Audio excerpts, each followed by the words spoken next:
آتی ہوں شوق دا دیوا بال ہنیرے مطلب بھی یار کھڑاتی ہوں جو مرن تھی اگے مر گئے یا حضرت باہو تنا حق دی رمز پچھاتی ہوں۔ قابل احترام بزرگوں، بھائیوں اور ساتھیوں، السلام علیکم ورحمۃ اللہ وبرکاتہ۔ آج کے اس سخت موسم میں اور سخت سردی میں آپ تمام احباب نے مشقت کی، تکلیف کی اور آج کے اس میلاد مصطفیٰ صلی اللہ علیہ وآلہ وسلم میں اور حق باہو کانفرنس میں تشریف لائے۔ اللہ کریم آپ سب کا اس مشقت کو قبول کرنا، اس تکلیف کو برداشت کرنا، یہاں پہ آنا اپنی بارگاہ میں قبول فرمائے اور اسے درجہ عبادت عطا فرمائے۔ ہم سب یہاں پہ کسی دنیاوی مقصد سے نہیں بلکہ اللہ اور اس کے رسول صلی اللہ علیہ وآلہ وسلم کی محبت، خوشنودی کے لیے اور ذکر کے لیے جمع ہیں۔ میرے بھائیوں اور بزرگوں، اللہ تعالیٰ نے ہمیں ہدایت کے لیے، رہنمائی کے لیے اور اپنی نشانیوں میں غور کرنے کے لیے دو راستے دکھائے ہیں۔ ایک راستہ آفاق کے اندر غور کرنا ہے اور دوسرا راستہ انفس کے اندر غور کرنا ہے۔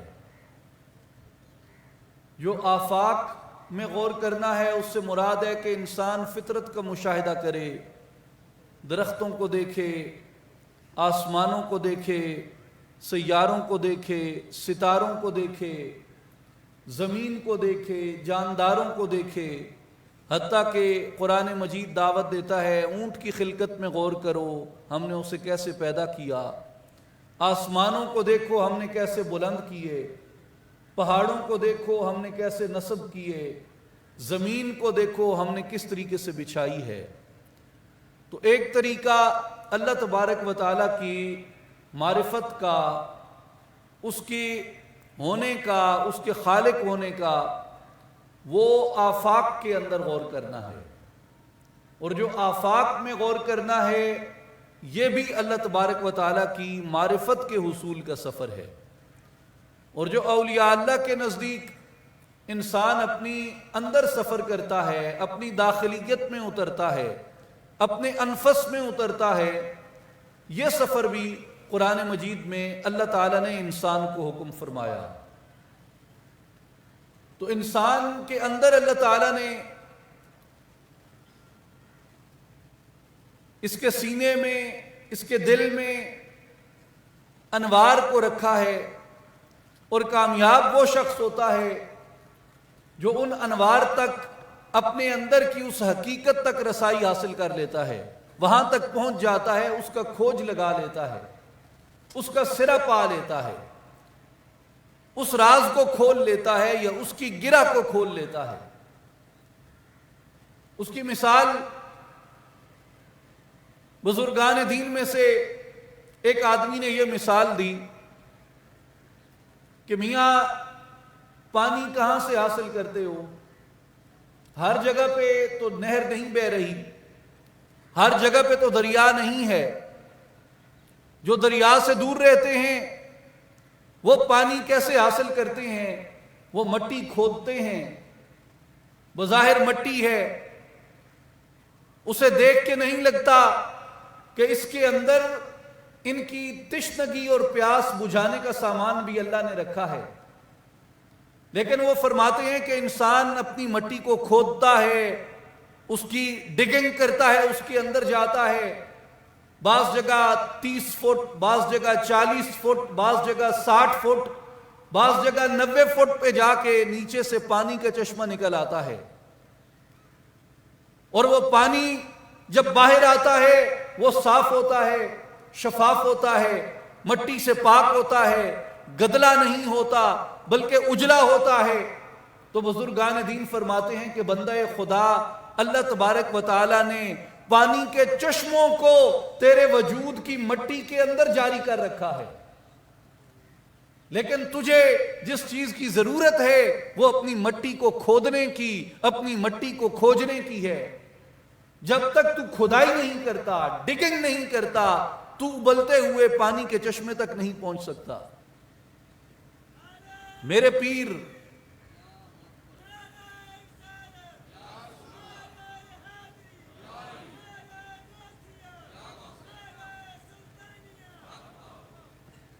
موسم اور نعرے کا آپس میں کوئی میل نہیں ہے۔ ذرا موسم سخت ہو تو نعرہ پرجوش ہونا چاہیے۔ نعرہ رسالت، نعرہ رسالت۔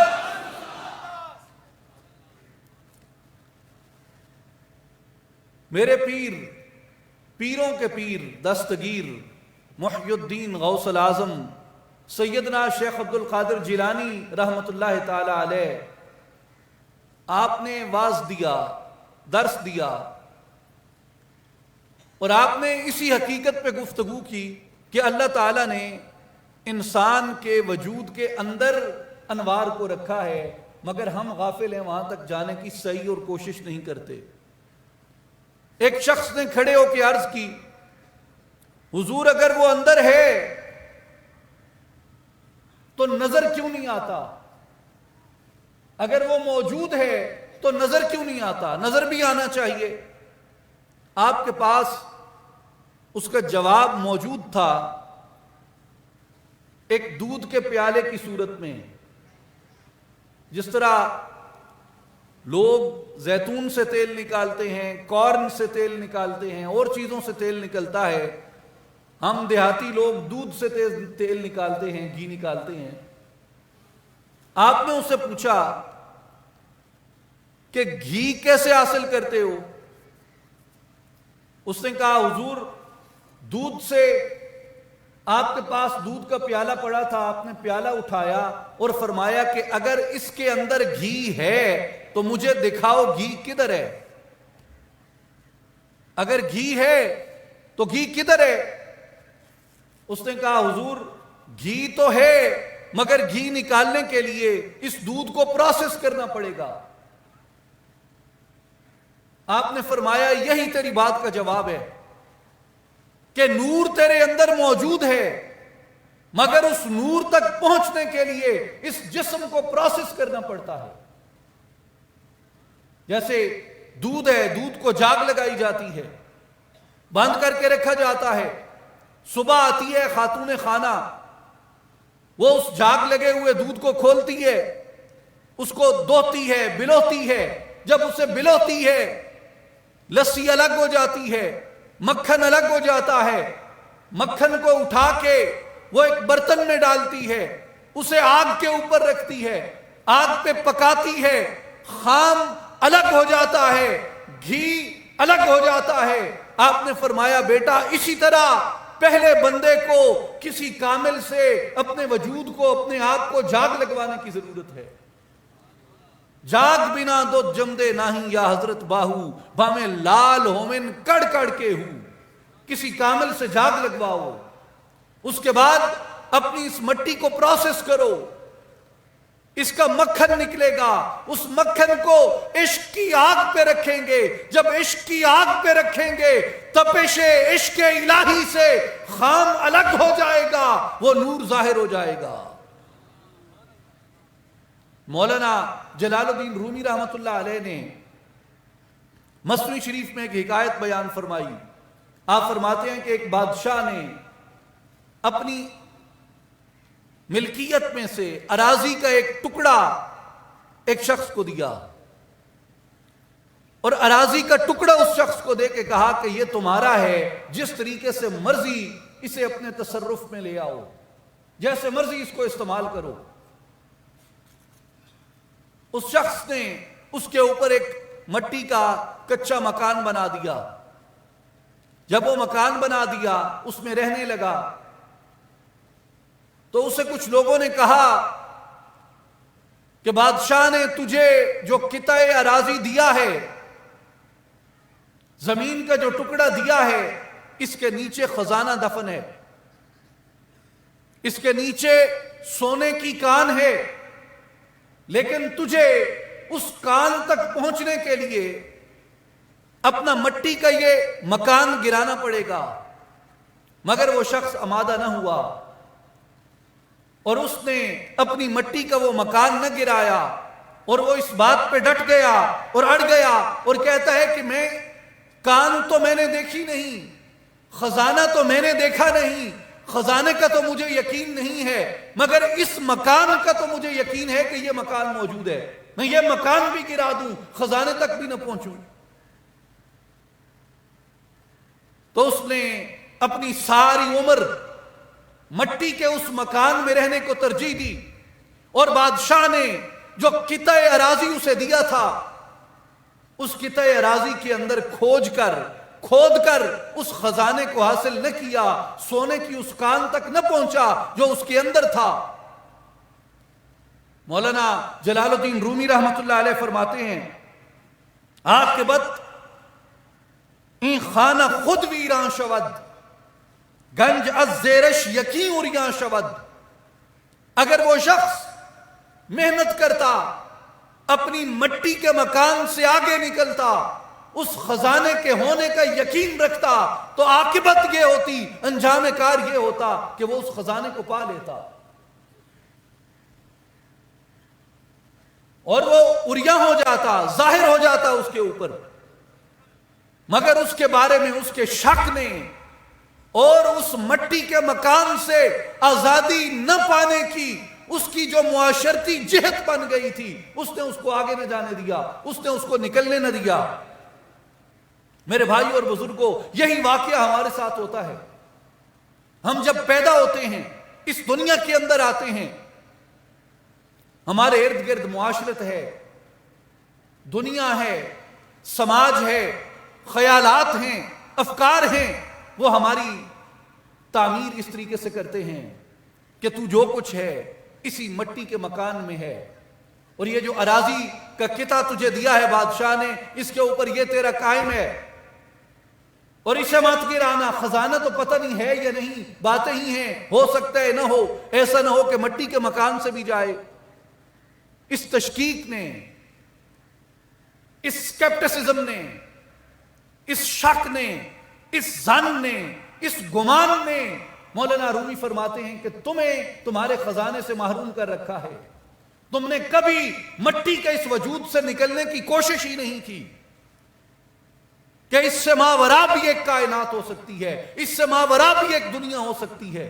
اس مٹی کے اندر کوئی پانی کا صاف چشمہ بھی ہو سکتا ہے، اس دودھ کے اندر سے اصلی گھی بھی نکالا جا سکتا ہے، اور مٹی کے اس گھر کو کھود کر اس کے اندر سے خزانہ بھی برآمد کیا جا سکتا ہے۔ تم نے یہ کبھی سوچا ہی نہیں۔ اگر تم نے کبھی سوچا ہے تو تجھے تیرے سماج اور معاشرت اور لوگوں کے طعن و تشنیع کے خوف نے یہ ہمت ہی کبھی پیدا نہیں ہونے دی کہ تو اپنے آپ کو کھوجے، اپنے من سے اس کو پائے۔ عارفان باللہ جہاں بھی گئے، اللہ والے جہاں بھی گئے، ان کا پیغام یہی تھا، جسے اقبال نے کہا، کھود کے اپنی خاک میں جس نے پایا اپنا آپ، اس بندے کی دہقانی پہ سلطانی قربان۔ حضرت سلطان باہو رحمت اللہ علیہ فرماتے ہیں، اے تن رب سچے دا حجرا وچ پا فقیرہ جاتی ہوں۔ کبھی اپنے من میں تو جھانک کے دیکھو، کبھی اپنے اندر تو جھانک کے دیکھو۔ حضرت سیدنا بایزید بسطامی رحمت اللہ تعالی علیہ، آپ سے کسی نے پوچھا کہ آپ نے خدا کو کیسے پایا؟ حضرت بایزید بسطامی رحمت اللہ علیہ نے فرمایا کہ میں نے اپنے آپ کو کھوجا، اپنے آپ کو تلاش کیا، اور اپنی تلاش میں نے اپنے مولا کو پا لیا۔ انہوں نے کہا کہ پھر آپ نے اگر مولا کو اپنی تلاش کر کے پایا، اپنی تلاش آپ نے کیسے کی؟ بایزید بسطامی نے فرمایا کہ اپنی تلاش کے لیے میں نے مولا کی تلاش کی، جسے علامہ اقبال رحمت اللہ علیہ فرماتے ہیں کہ تلاش او کنی جز خود نہ بینی، تلاش خود کنی جز او نہ یابی۔ جب تو اپنی تلاش کرتا ہے تو اس کی ذات تک جا پہنچتا ہے، جس کے لیے یہ قول مبارک صوفیاء کرام بیان کرتے ہیں، من عرف نفسہ فقد عرف ربہ۔ جس نے اپنے آپ کو پہچان لیا اس نے اپنے رب کو پہچان لیا۔ تو میرے بھائی اور بزرگوں، ہمیں اپنا آپ پہچاننا ہے، اپنے آپ کی شناخت کرنا ہے۔ انفس و آفاق، ان دونوں جہتوں کو ہمیں اپنے اندر کامل کرنا ہے۔ آج کی دنیا محسوس کی دنیا ہے، حس کی دنیا ہے۔ جو کچھ امپیریکل ایویڈنس سے ثابت ہو سکتا ہے ہم صرف اسی کو حقیقت مانتے ہیں، لیکن ہم اپنی حس سے کبھی ماورا نہیں جاتے، اپنی حس سے آگے کسی چیز کو نہیں کھوجتے۔ میرے بھائیوں اور دوستوں، کبھی اپنے اندر غور کریں، اپنے اندر جھانک کے دیکھیں، جس کی قرآن مجید یہ دعوت دیتا ہے، اَوَلَمْ يَتَفَكَّرُوا فِي أَنفُسِهِمْ، کیا ان لوگوں نے کبھی اپنے اندر غور کیا ہے؟ اور یہ لوگ اپنے اندر غور کیوں نہیں کرتے؟ اللہ تبارک و تعالیٰ نے ایک مرحلہ آپ کو عطا کیا۔ میرے بھائی اور بزرگوں، غور کیجئے، پرانے دور میں شیشہ کیسے بنتا تھا؟ پرانے دور میں دو چیزوں سے شیشہ بنتا تھا، لوہے سے اور پتھر سے۔ دونوں کو کیا کیا جاتا تھا؟ خام لوہا ہوتا تھا، اس کو رکھ کے اس کو مجلہ کرتے تھے، رگڑتے رہتے تھے، رگڑتے رہتے تھے، رگڑتے رہتے تھے، یہاں تک کہ لوہے کی جو خامی ہوتی تھی وہ نکل جاتی تھی، زنگ نکل جاتا تھا، تاریکی نکل جاتی تھی، سیاہی نکل جاتی تھی۔ اس کے بعد وہ لوہا آئینے کی طرح روشن ہو جاتا تھا اور لوگ اس کے اندر اپنی صورت دیکھ سکتے تھے۔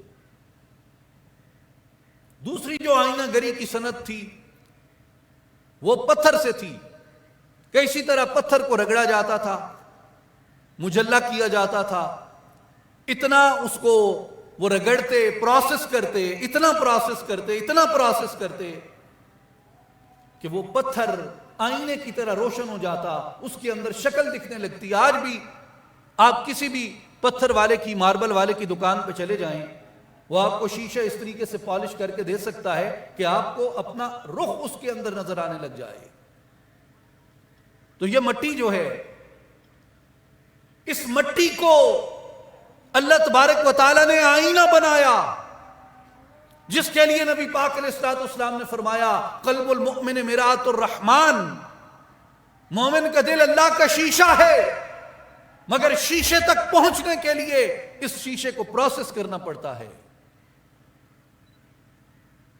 اس مٹی کو رگڑنا پڑتا ہے، اس سے میل کچیل کو دور کرنا پڑتا ہے، اس سے میل کچیل کو ہٹانا پڑتا ہے۔ اور میرے بھائیوں اور بزرگوں، وہ میل کچیل کیسے ہٹتی ہے؟ وہ میل کچیل ہٹانے کا جو عمل ہے، اس ہٹانے کے عمل کو اولیاء کاملین نے قرآن مجید کی اصطلاح میں تزکیہ فرمایا کہ وہ تزکیہ کا عمل ہے، جو مرشد کامل، شیخ کامل کی صحبت سے انسان کے وجود کے اوپر پورا ہوتا ہے۔ آپ اگر ایک واقعے کی اجازت دیں، ایک شیخ نے ایک جگہ واز کیا، درویش نے کہا کہ لوگوں، کیا یہ سچ ہے کہ لکڑی کی کٹی ہوئی ٹہنی سانپ کھا جاتی ہے؟ کیا یہ سچ ہے؟ قرآن میں ہے نا کہ لکڑی کی کٹی ہوئی ٹہنی نے، موسیٰ علیہ السلام کی لاٹھی نے سانپ کھا لیا تھا۔ مٹی سے بنائی ہوئی مورت ہوا میں اڑتی ہے، کیا یہ قرآن میں نہیں ہے؟ عیسیٰ علیہ السلام کے ہاتھ سے مٹی کی مورت اڑی، آپ نے دم کیا، وہ پرندہ بن کے اڑی، کیا یہ قرآن میں نہیں ہے؟ کہ ایک نابینا ہو جائے ایک شخص، اس کی آنکھوں کے علاج کے لیے دوسرا شخص اپنا کرتا بھیجتا ہے کہ یہ میرا کرتا لے جاؤ، کپڑے کا ٹکڑا ہے، اس کی آنکھوں پہ لگاؤ، آنکھیں ٹھیک ہو جائیں گی۔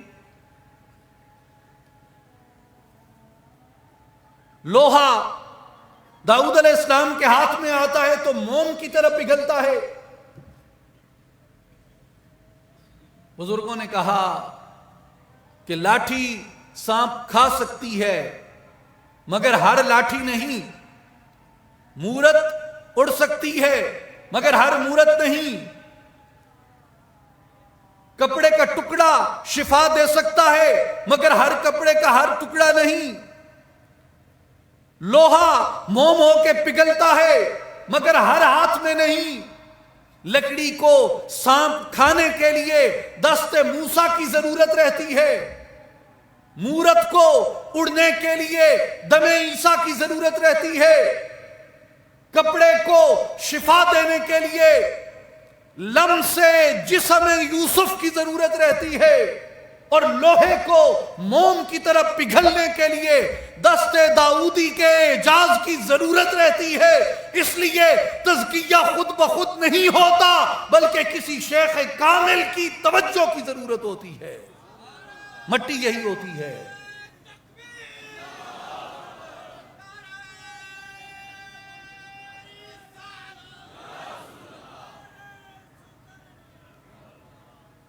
مٹی وہی ہوتی ہے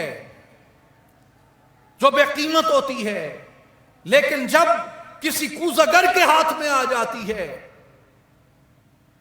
تو وہ بادشاہ کے محل کے شو پیس بن کے پڑے ہوتے ہیں. اس کے برتن اور ظروف بن کے جاتی ہے. تو مٹی قیمتی بھی ہو سکتی ہے بشرطی کے کیسے کوزگر کے ہاتھ میں رہی. کہ آپ کو تزکیے کے لیے کسی کامل کی ضرورت ہوتی ہے. ایک شخص نے کھڑے ہو کے سوال کیا. اس نے کہا جی تزکیے کے لیے کسی خارجی چیز کی ضرورت نہیں ہے, کسی ادھر ادھر کے احتیاج نہیں ہے کہ کسی کو تلاش کیا جائے, تزکیہ خود بھی کیا جا سکتا ہے. تو شیخ نے سوال کیا, انہوں نے کہا کہ بیٹا یہ بتاؤ کہ جو تزکیہ ہے یہ فعل لازم ہے یا فعل متعدی ہے؟ کہ یہ ایسا فعل ہے جو خود بخود کیا جا سکے, یا یہ ایسا فعل ہے جس کے کرنے کے لیے, جس کے سر انجام دینے کے لیے فعل بھی چاہیے, جس پہ فعل ہوا وہ بھی چاہیے, اور فعل کرنے کے لیے بھی کسی کی ضرورت ہے. قرآن نے تزکیے کے بارے میں کیا بتایا؟ صحابہ کرام کا جب تزکیہ ہوا تو قرآن نے کیا کہا؟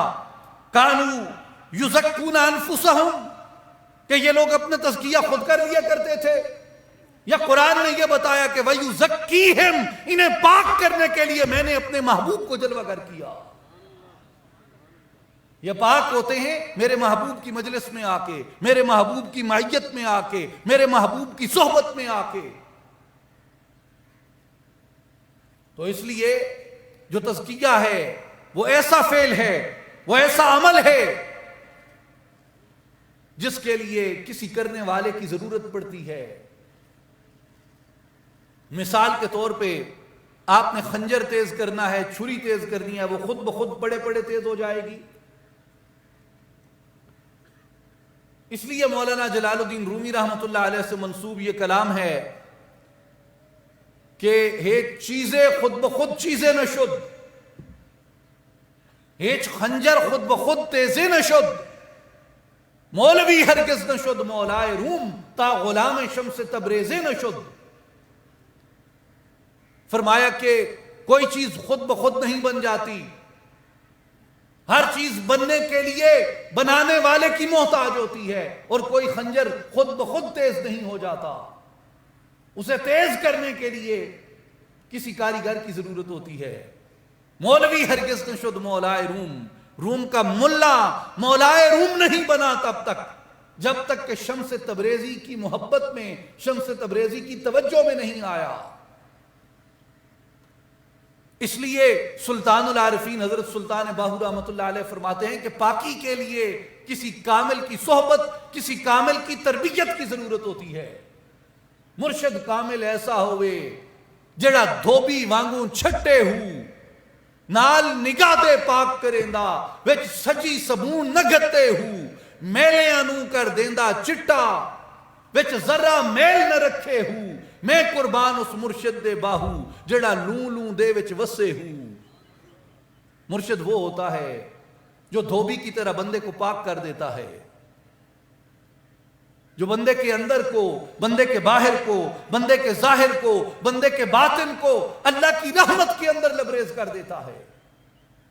قرآن نے کیا بتایا کہ رب کی رحمت پانا چاہو تو کیا کرو؟ ان رحمت اللہ قریب من المحسنین، رب کی رحمت اس کے محسنین سے قریب ہے، رب کی رحمت اس کے محسنین سے قریب ہے۔ اور اس سے حضرات صوفیاء نے یہ معنی بھی اخذ کیا ہے کہ ایک تو یہ کہ وہ محسن بذات خود رب کی رحمت کے قریب ہو جاتا ہے، جو عمل احسان کرتا ہے، درجہ یقین پہ پہنچ کے عبادت کرتا ہے، وہ خود رحمت باری کے قریب ہو جاتا ہے۔ اور دوسرا وہ کہتے ہیں کہ اس کا معنی یہ بھی ہے کہ جو شخص محسن ہے اس پہ رحمت الہی کا ایسا نزول ہوتا ہے کہ جو اس کے قرب میں آ جائے اس پہ بھی رحمت باری ہو جاتی ہے۔ میرے بھائی اور بزرگوں، یہ محض صوفیانہ کہاوت نہیں ہے، صحیح بخاری کی حدیث ہے، کتاب الدعوات کی، آپ کے اور میرے نبی محمد مصطفیٰ احمد مجتبی صلی اللہ علیہ وآلہ وسلم نے ارشاد فرمایا کہ جب اللہ کا ذکر کرنے والے بیٹھتے ہیں، اللہ کی یاد کرنے والے بیٹھتے ہیں، ذکر کی مجلس لگتی ہے، اللہ تعالیٰ ان کی مغفرت کا، ان کی بخشش کا اعلان فرماتے ہیں۔ فَأُشْهِدُكُمْ أَنِّي قَدْ غَفَرْتُ لَهُمْ، میں تم سب کو گواہ بناتا ہوں، میں نے ان سب کی مغفرت کر دی، میں نے ان سب کو بخش دیا۔ تو فرشتے عرض کرتے ہیں فِيهِمْ فُلَانٌ لَيْسَ مِنْهُمْ إِنَّمَا جَاءَ لِحَاجَةٍ، ایک فرشتہ اٹھتے عرض کریں گے رب العالمین او فلانا بندہ جڑا بیٹھا ہے او تے اتھے ذکر دی نیت چ نہیں آیا تے او انہاں ذاکرین الہی چوں نہیں، یہ تے سارے نو بخش دیتا ہے تے جڑا کہ دنیا دے مقصد پیچھوں آیا بیٹھا ہے، ابزرو کرن آیا بیٹھا ہے، ججمنٹل ہوتے آیا بیٹھا ہے، عیب کڈن آیا بیٹھا ہے، نقص گولن آیا بیٹھا ہے، دنیا دی تمنا واسطے آیا بیٹھا ہے، کہیں اور غایت واسطے آیا بیٹھا ہے، اس بندے نے تو بخش دیتا ہے جڑا انہیں چوں ہے ہی نہیں۔ تو نبی پاک علیہ السلام نے فرمایا، اللہ پاک ارشاد فرماتا ہے ہم الجلساء لا یشقى بهم جلیسهم، یہ بیٹھنے والے ایسے ہیں ان کی مجلس میں کوئی بد نصیب بھی آ جائے بد نصیب نہیں رہتا۔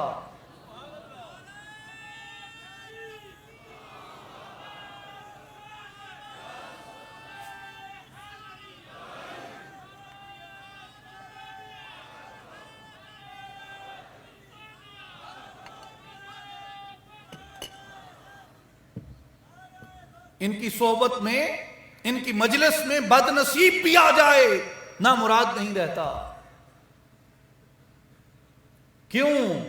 ان رحمت اللہ قریب من المحسنین، یہ محسنین ہیں، عمل احسان کرتے ہیں، درجہ احسان پہ عبادت کرتے ہیں، اللہ کو پسند ہیں، وہ کثرت سے ان پہ اپنی رحمتوں کا نزول کرتا ہے۔ جو بھی آ گیا، جو بھی بیٹھ گیا، ان کی مجلس میں سب کی بخشش ہو جاتی ہے۔ حضرت سلطان باہو رحمت اللہ علیہ فرماتے ہیں ہر کے بیند روح من شد اولیاء، روح من با روح رحمت مصطفیٰ، جو میرے چہرے کی زیارت کر لیتا ہے اپنے آب و تاب و جلال و جمال کے اندر، فرمایا وہ اولیاء کے اندر ہو جاتا ہے۔ کیوں کہ روح من با روح رحمت مصطفیٰ، میرے چہرے کو اللہ نے مصطفیٰ کی رحمت سے روشن کر دیا ہے۔ اور جسے حضور کی رحمت نصیب ہو جاتی ہے وہ اللہ کے مقربین میں شامل ہو جاتا ہے، اس کے نیک بندوں کے اندر شامل ہو جاتا ہے۔ میرے بھائی اور بزرگوں، دوستوں اور ساتھیوں، یہ نیک بندوں کی مجلس ہوتی ہے، اللہ والوں کی مجلس ہوتی ہے جو انسان کا دل بدل دیتی ہے، اسے اللہ کی طرف رغبت دے دیتی ہے، اللہ کی طرف رجوع دے دیتی ہے، اللہ کی طرف کشش دے دیتی ہے۔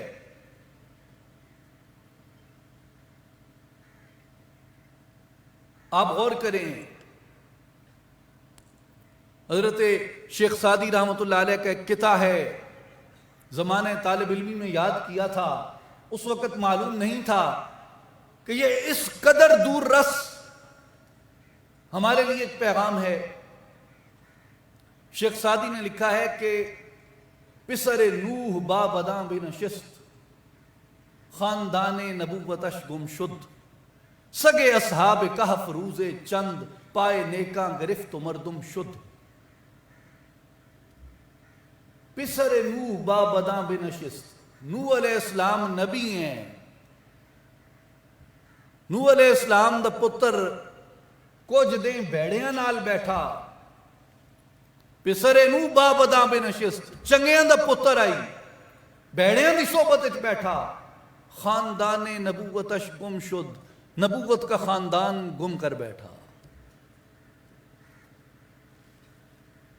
قرآن مجید نے اس بات پہ آپ کو بتایا ہے کہ بری صحبت پہ تم ندامت کرو گے قیامت کے دن۔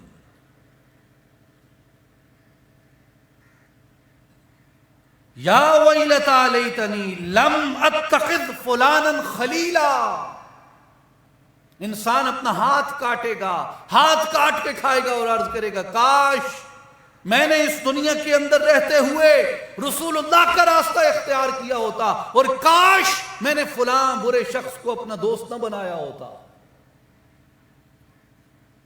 صحبت صالح ترا صالح کند، صحبت تالے ترا تالے کند، چنگی صحبت چنگا کر دین دیئے، بھیڑیں دی صحبت بھیڑا کر دین دیئے۔ ایک طرف نوح علیہ السلام کا بیٹا ہے، یہ شیخ سعدی کا ظرف ہے جس نے اتنا بڑا کمپیریزن کیا، اتنا بڑا موازنہ کیا، حساس بات ہے۔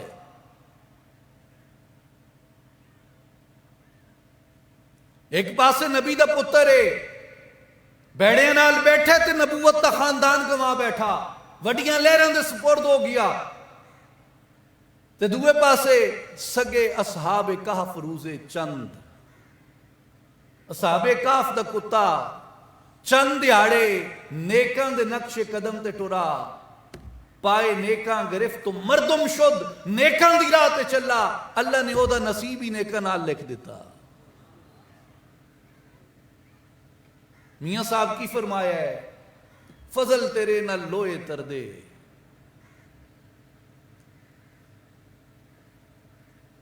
ہیں جی، فضل تیرے نال لوئے تردے، تے پھٹیاں دے نال جڑ کے، تے کتے جنت جان محمد چنگیاں دا لڑ پھڑ کے۔ میرے بھائیوں کبھی غور کریں،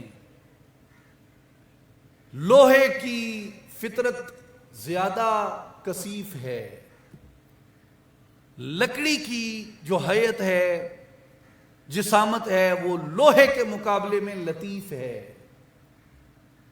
تو جو کثیف ہے وہ خود نہیں تیر سکتا، یعنی بھاری ہے، لوہا بھاری ہے، زیادہ ٹھوس ہے، لطافت کم ہے، اس میں نرمی کم ہے، لہذا وہ تیر نہیں سکتا، ڈوب جائے گا۔ تو جے لوہے ترنا ہوئے تے آکھیا کی کرو، آکھے لوہے نو جڑی لکڑی ہے، لکڑی نرم ہے، لکڑی ہے لطافت زیادہ ہے، انہیں اپنی کثافت نو مارے یا بناون والے نے انہوں بھیجے ہی کثافت مار کے، لہذا جڑا نہیں تر سکدا، جڑا کثیف ہے، جڑا بھاری ہے، جڑا ٹھوس ہے، انہوں لکڑی دے نال جوڑ دیو، اپنی صلاحیت نال نہیں تر سکدا تے لکڑ دی صلاحیت نال تر ویسی۔ پیر جنہاں دے میراں یا حضرت باہو وہی کدھی لگ دے تر کے ہوں،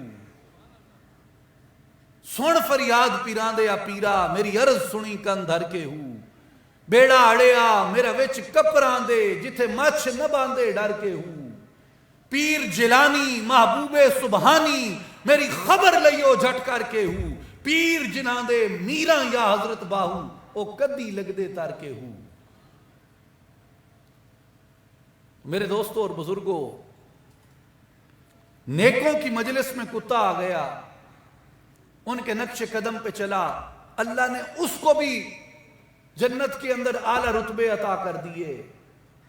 امام قرطبی رحمۃ اللہ تعالی علیہ فرماتے ہیں اِنَّا من احب اہل الخیر نال من برکتہم قلب احب اہل فضل وصحبہم فذکرہ اللہ فی محکم تنزیلہ.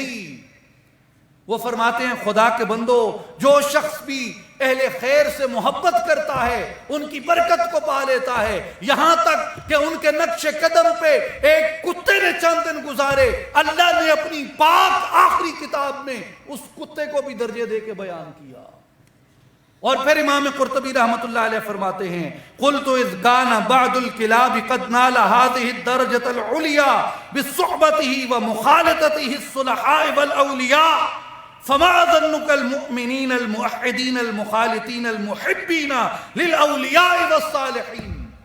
وہ فرماتے ہیں خدا کے بندو, جب کتا اللہ والوں کے ساتھ جڑ جائے اللہ اسے اتنے درجے عطا کر دیتا ہے. تم تو مومن ہو, تم تو موحد ہو, تم تو انسان ہو, اشرف المخلوق ہو, اگر صالحین سے اولیاء سے جڑ کے جانور فضل و کرامت پا جاتے ہیں. خدا کے بندو, اگر تم اولیاء اور صالحین سے جڑ جاؤ تو کیا تمہارا رب تمہیں رتبوں اور درجوں سے محروم رکھے گا؟ اولیاء کی, صلحاء کی جو صحبت اور سنگت ہے, اس لیے کہا کہ اللہ کی رحمت محسنین کے قریب ہے. بعض دفعہ لوہے اپنے نصیب سے نہیں تر سکتے تو انہیں لکڑی کا نصیب لینا پڑتا ہے. لکڑی کا نصیب مل جائے لوہا بھی تر جاتا ہے. بعض دفعہ ہم اپنے نصیب سے اس کے قرب تک رتبے نہیں پا سکتے. کسی اللہ والے کے نصیب سے جڑ جائیں, اپنا نصیب بھلے تاریک ہو, اس کے روشن نصیب سے اللہ ہماری منزلیں روشن کر دیتا ہے. اس لیے میرے دوستوں اور بزرگوں, اولیاء کی اور صالحین کی جو مجلس و محبت ہے, صحبت ہے, وہ بندے تو بندے جانوروں کو بدل دیتی ہے, درختوں کو بدل دیتی ہے, پتھروں کو بدل دیتی ہے, ہر ایک چیز کو بدل دیتی ہے.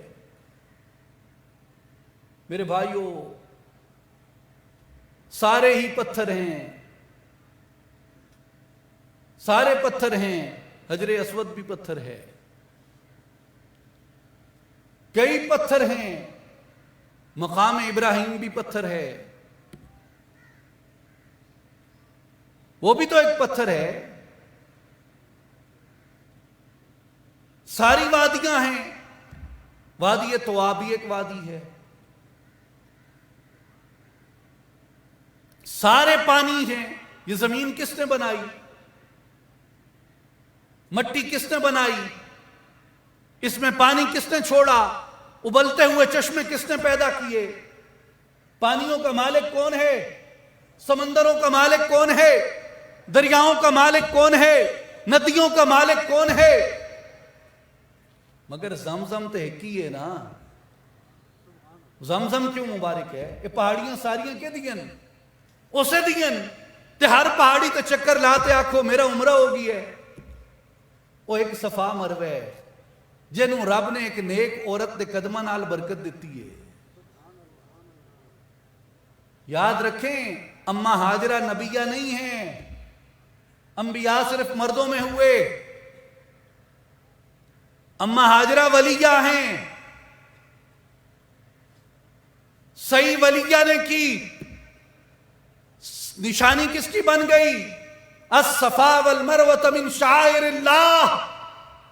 صفا و مروہ اللہ کی نشانیوں میں سے ہیں. صحیح کس نے کی تھی؟ بی بی ہاجرہ نے کی تھی, اماں ہاجرہ نے کی تھی. صحیح صحیح انسان کرتے ہیں, نشانی خدا کی بن جاتی ہے. چشمہ اسماعیل کے قدموں سے پھوٹا, اسماعیل علیہ السلام کے قدموں سے پھوٹا, برکت کس کی بن گئی؟ میرے بھائیوں, وادیوں کو ان سے برکتیں ملی, پانیوں کو ان سے برکتیں ملی, چشموں کو ان سے برکتیں ملی, پتھروں کو ان سے برکتیں ملی. درختوں کو ان سے برکتیں ملی، چوٹیوں کو ان سے برکتیں ملی، زمین کو ان سے برکتیں ملی، عمارتوں کو ان سے برکتیں ملی، مقامات کے گرد و نواح کو ان سے برکتیں ملی، کتوں کو ان سے برکتیں ملی، اور ہم اپنے بارے میں مشکوک ہیں کہ ہم کسی نیک کے ساتھ جڑ جائیں گے تو کیا ہمارا نصیب اور مقدر نہیں بدلے گا؟ میرے بھائیوں اور بزرگوں، اشرف المخلوقات اللہ نے بنایا ہے ہمیں، اشرف المخلوقات اللہ نے ہمیں بنایا ہے، اور یہ وہ لوگ ہیں جو ہمارے طبقے سے، انسانوں میں سے اللہ نے پیدا کیے۔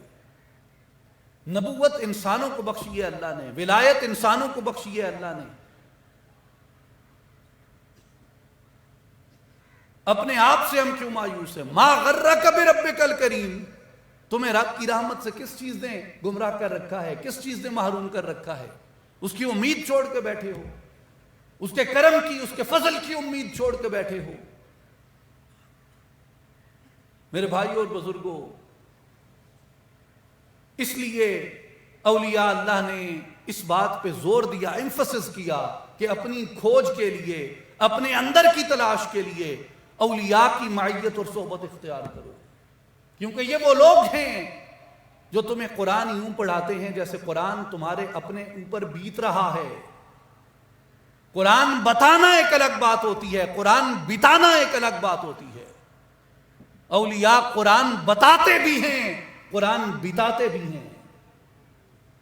قرآن بیتتا کیسے ہے؟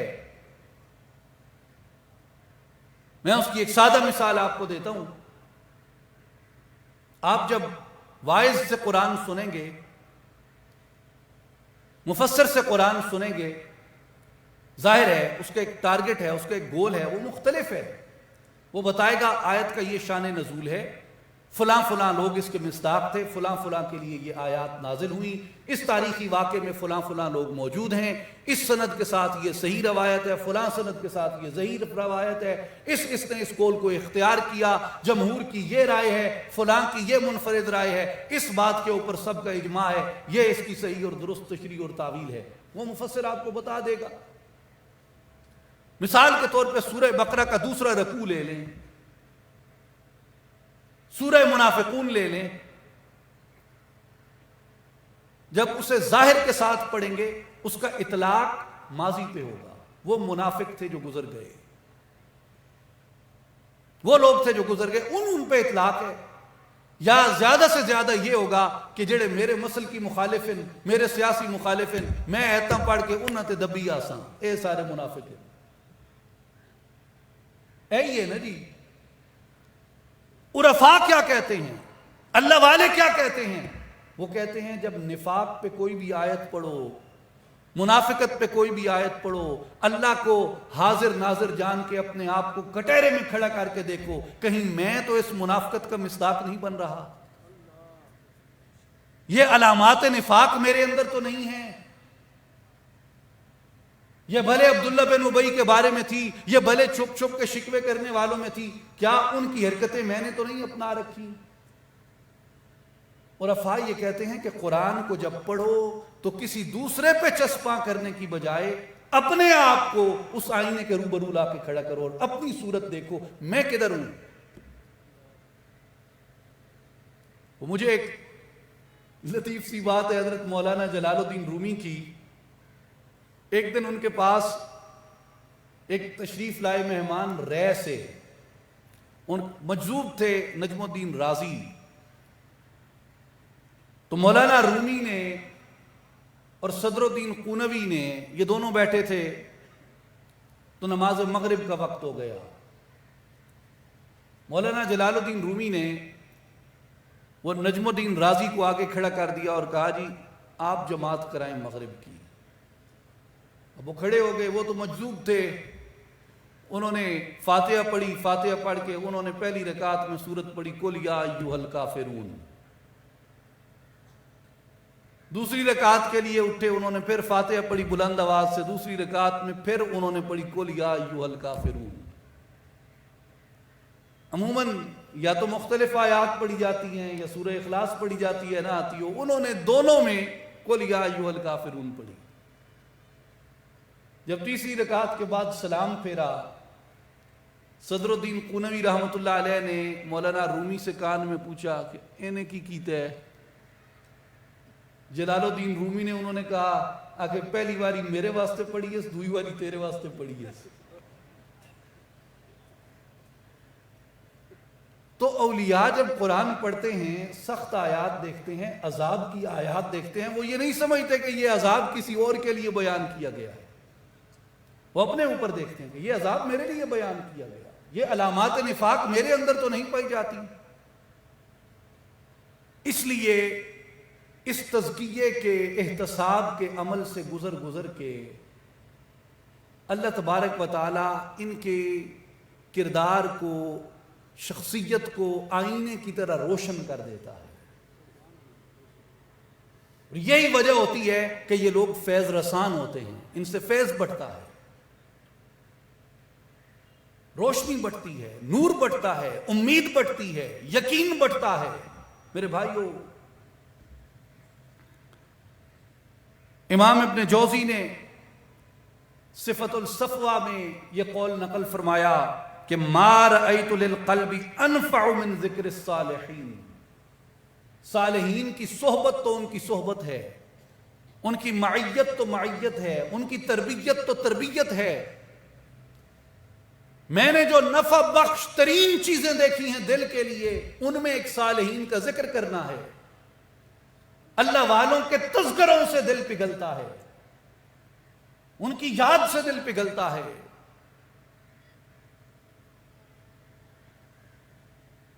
کئی دیگر محدثین کرام نے بھی اس سے ملتے جلتے اقوال انہوں نے بیان فرمائے ہیں کہ جہاں اللہ والوں کا ذکر کیا جاتا ہے وہاں رب کی رحمتوں کا نزول ہوتا ہے۔ اس کی وجہ یہ ہے کہ ان کی دعوت اللہ کی طرف ہوتی ہے۔ صوفیاء کرام وہ آپ کو راستے میں نہیں روکتے کہ خدا سے مخاطب ہوئے تو دنیا مانگ لو، خدا سے مخاطب ہوئے ہو تو اپنے لیے کوئی درجہ اور مقام مانگ لو، خدا سے مخاطب ہوئے ہو تو اپنے لیے، حتیٰ کہ وہ یہ کہتے ہیں کہ جنت کا سوال بھی خدا سے اگر تم کرتے ہو تو اپنی ذات کے لیے کر رہے ہو، اپنے آپ کو اس سے بھی ماورا لے کے آؤ۔ اور کہا کہ خدا سے کیا مانگیں؟ اس پہ ایک حدیث پاک بیان کرتے ہیں کہ نبی پاک علیہ الصلوۃ والسلام ایک دن جلوہ فرما تھے، ایک شخص آیا، حضور نے اس سے فرمایا کہ مانگو، کیا مانگتے ہو؟ کہ یا رسول اللہ سواری کوئی نہیں ہے، کوٹھ چاہیے۔ آپ نے فرمایا اونٹ دے دیں اسے۔ پھر کہا مانگو، کیا مانگتے ہو؟ یا رسول اللہ جانور نہیں ہے، مویشی نہیں ہے، دودھ کے لیے کچھ چاہیے۔ آپ نے فرمایا اسے بکریاں دے دو۔ پھر آپ نے فرمایا مانگو، کیا مانگتے ہو؟ یا رسول اللہ کچھ قرض کھلوتا ہے۔ آپ نے فرمایا اسے مال دے دو۔ اور پھر حضور صلی اللہ علیہ وسلم نے اپنی امت کو تنبیہ کرتے ہوئے فرمایا کہ لوگوں اپنے ایمان کو بنی اسرائیل کی بڑیا سے تو کم درجے پہ نہ لے آؤ۔ یا رسول اللہ بنی اسرائیل کی بڑیا کون تھی؟ فرمایا جب موسیٰ علیہ السلام نے ہجرت کی مصر سے۔ بہاڑی کے غیور مسلمانوں، نسب العین سنو میرے مصطفیٰ کی زبان سے، حضور سے کیا مانگو، اللہ سے کیا مانگو، سوال کیا کرو، سوال کیا کرو؟ حضور نے فرمایا کہ کم از کم بنی اسرائیل کی بڑیا جتنا سوال تو کر ہی لو۔ بنی اسرائیل کی بڑیا نے کیا مانگا تھا؟ جب موسیٰ علیہ السلام مصر سے قافلہ لے کے نکلے تو قافلہ بار بار راستہ بھول جاتا تھا، اور یہ اتفاقیہ نہیں ہوتا۔ حضرت موسیٰ علیہ السلام نے علماء بنی اسرائیل کو جمع کیا، انہیں کہا بتاؤ ہم راستہ کیوں بھول رہے ہیں، کیوں بھٹک رہے ہیں؟ کہنے لگے اے کلیم اللہ، یوسف علیہ السلام نے وصال سے پہلے وصیت کی تھی کہ میری قوم جب یہاں سے ہجرت کرنا مصر سے، میرے جسد مبارک کو یہاں چھوڑ کے نہ جانا، میرا جسد ساتھ لے کے جانا۔ کہتے ہیں آج ہم ہجرت کر رہے ہیں، یوسف علیہ السلام کی مبارک لاش ہمارے ساتھ نہیں ہے۔ پوچھا کسے معلوم ہے یوسف علیہ السلام کی قبر کدھر ہے؟ یوسف علیہ السلام کی قبر کدھر ہے؟ کہا اے کلیم اللہ ایک بڑھیا کو معلوم ہے، فرمایا بڑھیا کو بلاؤ۔ اب وہ مسکین بڑھیا آ گئی، عاجز مسکین کمر کبڑی چلتی ہوئی آ گئی، موسیٰ علیہ السلام کے روبرو کھڑی ہو گئی۔ کلیم اللہ حکم فرمائیں۔ حضرت موسیٰ نے کہا کہ تمہیں یوسف علیہ السلام کی قبر کا معلوم ہے؟ حضور معلوم ہے، بتاؤ کدھر ہے؟ آکے ایک شرط تے دسنگی یعنی نہیں دستی۔ کیا شرط ہے؟ کہ جنت میں آپ کی معیت چاہیے،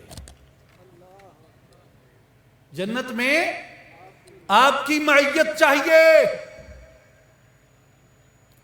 جنت میں آپ کا ساتھ چاہیے، آپ کا قرب چاہیے۔ موسیٰ علیہ السلام نے تردد فرمایا، فوراً سوال قبول نہ کیا۔ اللہ نے وہی فرمائی میرے کلیم تیرا کچھ نہیں جاتا، جنت تے میں ہی دیونی ہے نا، تو وعدہ کر دے، تو وعدہ کرے سے ہو دا کم بن ویسی۔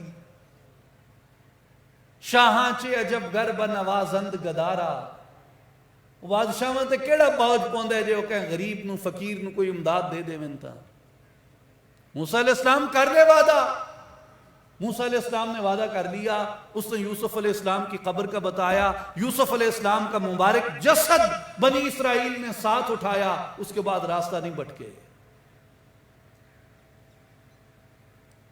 میرے بھائیوں، حضور نے فرمایا کم سے کم بنی اسرائیل کی اس بوڑھی خاتون جتنا تو ایمان لے آؤ کہ تم اپنے نبی سے کچھ مانگنے لگے ہو، اپنے نبی کا قرب مانگو، اپنے نبی کا ساتھ مانگو، اپنے نبی کی معیت مانگو۔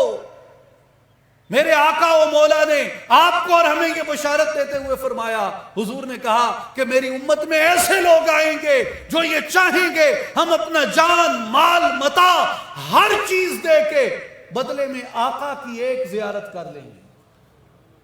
میرے بھائیوں اور بزرگوں، اللہ کا قرب مانگو، اللہ کی معرفت مانگو اور نبی پاک علیہ السلام کی زیارت مانگو۔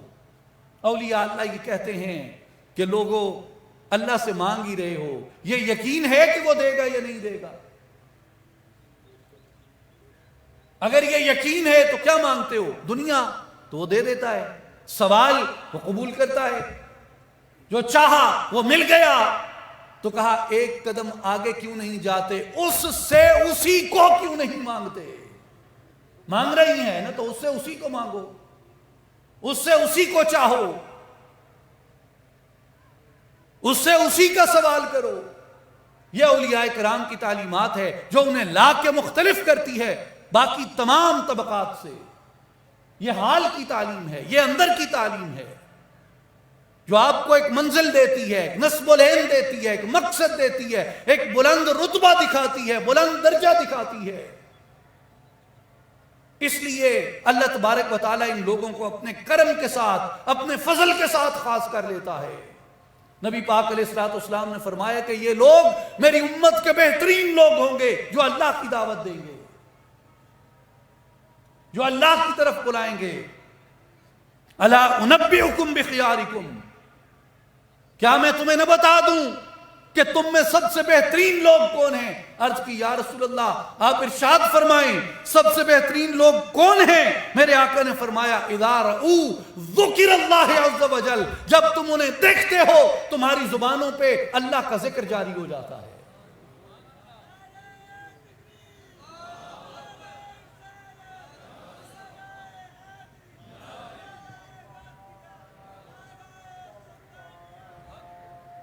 میرے بھائیوں اور بزرگوں، ان لوگوں کے بارے میں میرے آقا علیہ السلام نے فرمایا ان من الناس مفاتیح لذکر اللہ۔ حضور نے فرمایا کہ لوگیں کچھ بندے ہیں جڑے اللہ دے ذکر دی چابیاں، لوگیں کچھ بندے ہیں جڑے اللہ دے ذکر دی چابیاں ہیں، اتھے وان کے باؤ تے تواڈے ذکر دے بند تالے کھل ویندے ہیں۔ انہاں دی تربیت چاہو تو ذکر دے بند تالے کھل ویندے ہیں۔ صحابہ نے عرض کی تھی یا رسول اللہ وہ سونے لوگ کون ہیں؟ میرے آقا و مولا محمد مصطفیٰ احمد مجتبیٰ خاتم الانبیاء صلی اللہ علیہ وآلہ وسلم نے ارشاد فرمایا اے او لوگ ہیں کہ اذا رؤوا ذکر اللہ جب تم ان کے چہروں کو دیکھو گے تمہیں اللہ یاد آ جائے گا۔ اس لیے اولیاء کی، صالحین کی جو دعوت ہے وہ ذکر الہی کی طرف ہے، وہ اللہ کے ذکر کی طرف بلاتے ہیں، اور وہ اللہ کا یہ وعدہ یاد کراتے ہیں کہ اللہ تبارک و تعالیٰ نے خدا کے بندو تم سے یہ وعدہ فرما رکھا ہے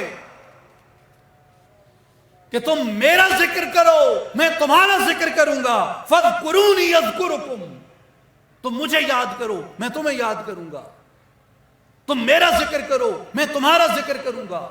ہم کہاں پہ ذکر کرتے ہیں اس کا؟ ہم اس کا ذکر کرتے ہیں اپنی مادیت کے اندر گھر کے، اور وہ کہاں پہ ذکر کرتا ہے؟ وہ اپنی پاکی کے ساتھ اپنے بندے کو یاد کرتا ہے۔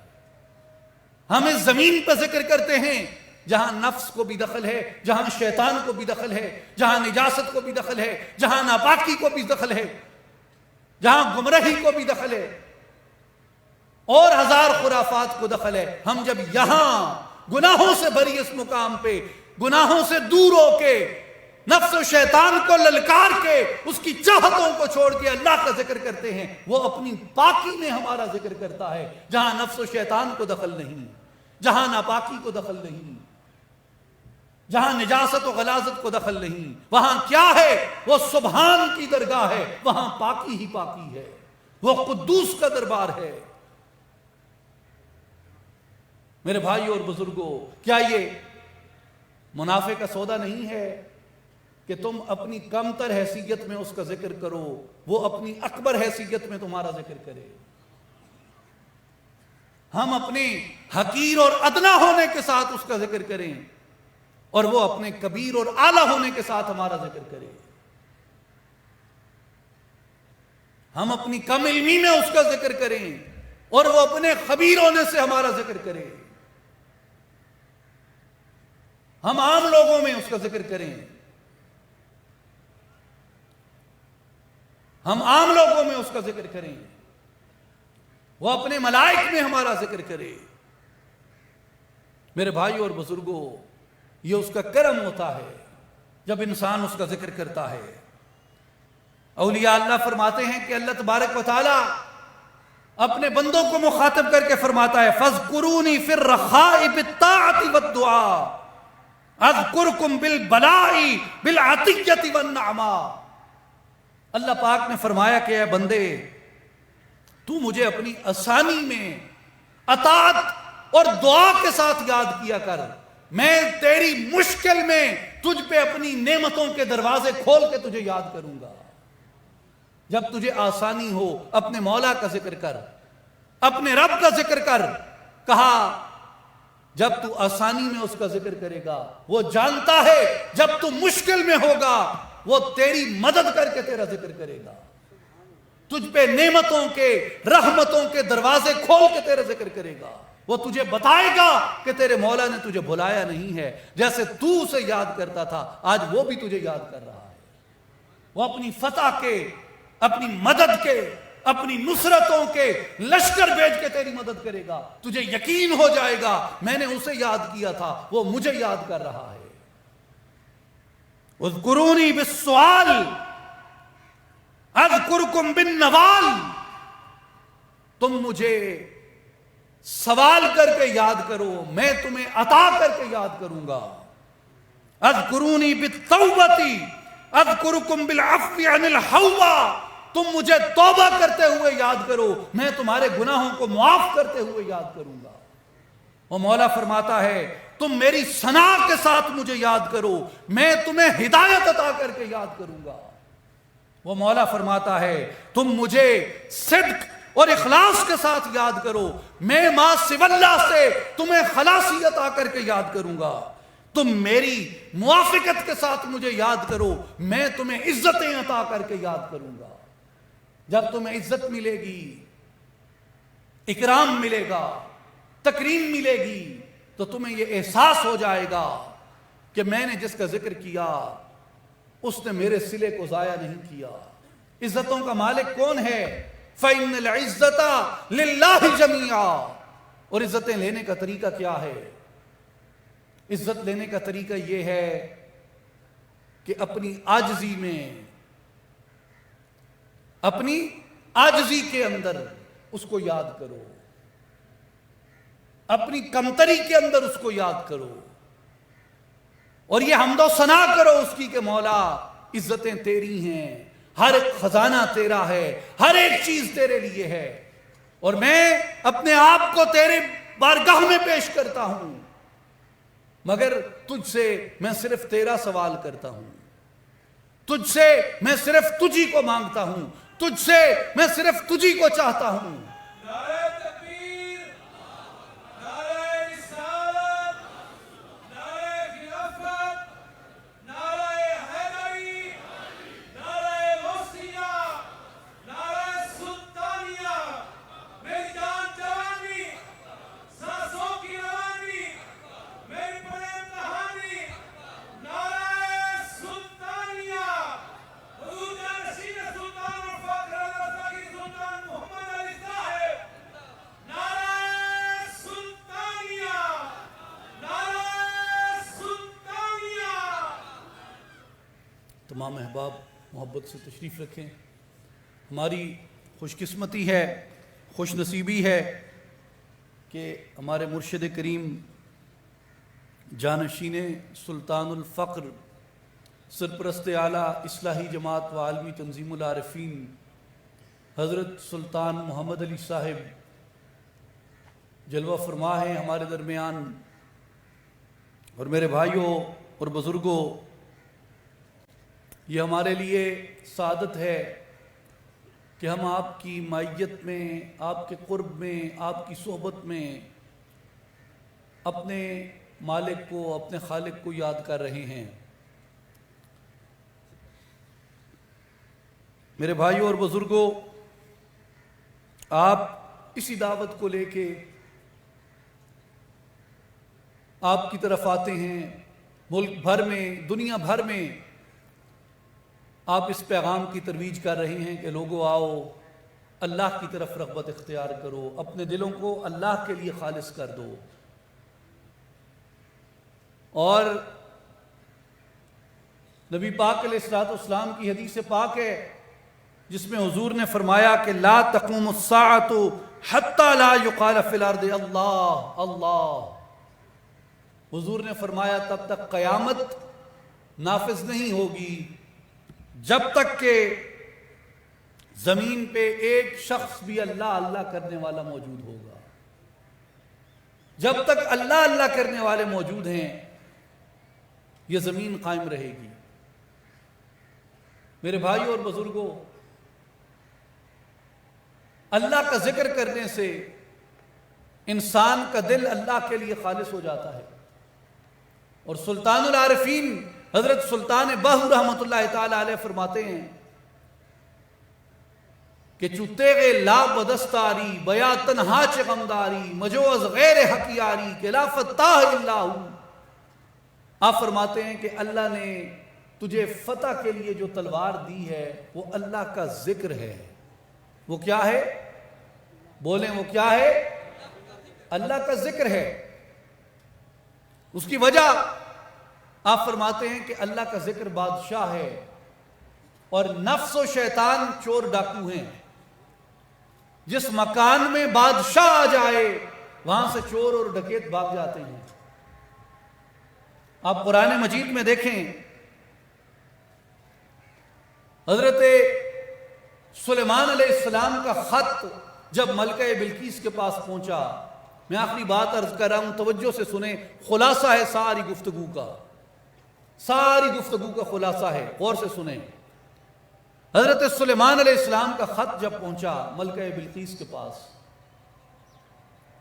اس نے وہ خط سنایا لوگوں کو، اپنے مشیروں کو، جرنیلوں کو، وزراء کو، کہ مجھے ایک زبردست بادشاہ کا معزز خط ملا ہے، تو تم کیا کہتے ہو؟ انہوں نے کہا جی ہم لڑنے کے لیے تیار ہیں، ہمارا کام لڑنا ہے، ہم لڑیں گے۔ ملکہ نے وہاں پہ ایک بات کہی جو قرآن مجید بیان فرماتا ہے کہ قالت ان الملوک اذا دخلوا قریة افسدوها وجعلوا عزت اہلها اذلہ، کہ جب ایک بادشاہ دوسری مملکت میں داخل ہوتا ہے، انہیں فتح کرتا ہے، ان پہ اپنا غلبہ حاصل کرتا ہے، تو اسے برباد کر دیتا ہے، اور کیا کرتا ہے؟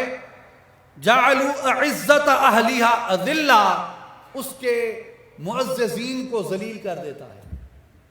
اولیاء اللہ فرماتے ہیں کہ لوگوں غور کرو، غور کرو، اگر تمہارے دلوں کی سلطنت کو بادشاہ حقیقی فتح کرے تو قرآن کے اس دستور اور کلیے کے مطابق، ملکہ بلقیس کی اس سوچ کے مطابق کیا ہوگا کہ تمہارا دل جس پہ نفس نے اور شیطان نے قبضہ کر رکھا تھا، اپنے شیطانی قلعے بنا رکھے تھے، شیطانی وسوسوں کے لشکر پھیلا رکھے تھے، شیطانی خیالات کے لشکر پھیلا رکھے تھے، جب وہ بادشاہ آئے گا تو تمہارے دل کی سلطنت میں شیطان اور نفس کے لشکروں کو تباہ کر دے گا، اور کیا کرے گا؟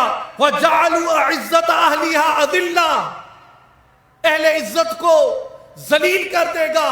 وہ نفس جو تیرے دل میں کبھی باعزت ہوتا تھا، وہ شیطان جو تیرے دل میں کبھی باعزت تھا، بدلے کی، انتقام کی قوت جو تجھے لذت دیتی تھی، حسد کی قوت جو تجھے لذت دیتی تھی، شہوت کی قوت جو تجھے لذت دیتی تھی، حرص کی قوت جو تجھے لذت دیتی تھی، جھوٹ بولنا جو تجھے لذت دیتا تھا، کہا جس وقت وہ بادشاہ تیرے دل کے اندر آئے گا، یہاں کے اہل عزت جو پہلے بنے بیٹھے تھے ان کو ذلیل کر دے گا، اور کسے نافذ کر دے گا؟ حق کو، امر کو، نور کو تیرے دل کے اوپر غالب کر دے گا۔ اس لیے صوفیاء فرماتے ہیں کہ لوگوں اللہ کے نام کو اپنے دل میں لے آؤ، اللہ کی یاد کو اپنے دل میں لے آؤ۔ جب اللہ کا نام آ جاتا ہے، دل کے اندر نفس کی، حسد کی، کینے کی سازشیں جو ہیں وہ دم توڑ جاتی ہیں کہ جہاں بادشاہ آ جائے وہاں سے چور اور ڈکیت بھاگ جاتے ہیں۔ تو اس خالق کو، مالک کو، بادشاہ کو، اس کے مبارک نام کو اپنے دل کے اندر لے کے آؤ۔ اصلاحی جماعت یہی دعوت دیتی ہے، میرے مرشد کریم یہی دعوت لے کے آئے ہیں، اور تمام اولیاء اللہ کی یہی دعوت ہے۔ خاص کر سلطان العارفین حضرت سخی سلطان باہو رحمت اللہ علیہ کی یہی دعوت ہے کہ یار یگانہ ملسی تینوں جے سردی بازی لامے ہوں۔ یار یگانہ یعنی وہ مولا تجھے ملے گا، وہ پروردگار تجھے ملے گا اگر تو اپنی دل و جان کے ساتھ اس کی راہ میں کوشش کر۔ یار یگانہ ملسی تینوں جے سردی بازی لامے ہوں، اس میں اللہ وچ ہو مستانہ، اس میں اللہ وچ ہو مستانہ، ہو صدا علامے ہوں۔ اس میں اللہ کو اپنا ورد و وظیفہ بنا لے، اس میں اللہ کو اپنا حامی بنا لے، اس میں اللہ کو اپنا وطیرہ بنا لے، اپنا شیوا بنا لے، اپنا شوق بنا لے، اپنی منزل بنا لے۔ جب اللہ کا نام تیرے دل کے اندر آ جائے گا، نفس و شیطان کے شر سے تو خلاصی پا جائے گا۔ یار یگانہ ملسی تینوں جے سردی بازی لامے ہوں، اس میں اللہ وچ ہو مستانہ، ہو صدا علامے ہوں۔ نال تصور اس میں اللہ دے دم نو قید لگامے ہوں، ذاتی نل جد ذاتی رلیاں یا حضرت باہو تد باہو نام دھرائیں ہوں۔ آپ فرماتے ہیں کہ لوگوں اللہ کے ذکر کی طرف آؤ، اسم اعظم کی طرف آؤ۔ اسم اعظم جس دل کے اندر آ گیا وہ دل ہدایت پا گیا، وہ دل نور پا گیا۔ ان اللہ و ملائکتہ یصلون علی النبی یا ایھا الذین آمنوا صلوا علیہ وسلموا تسلیما، وآخر دعوانا ان الحمد للہ رب العالمین۔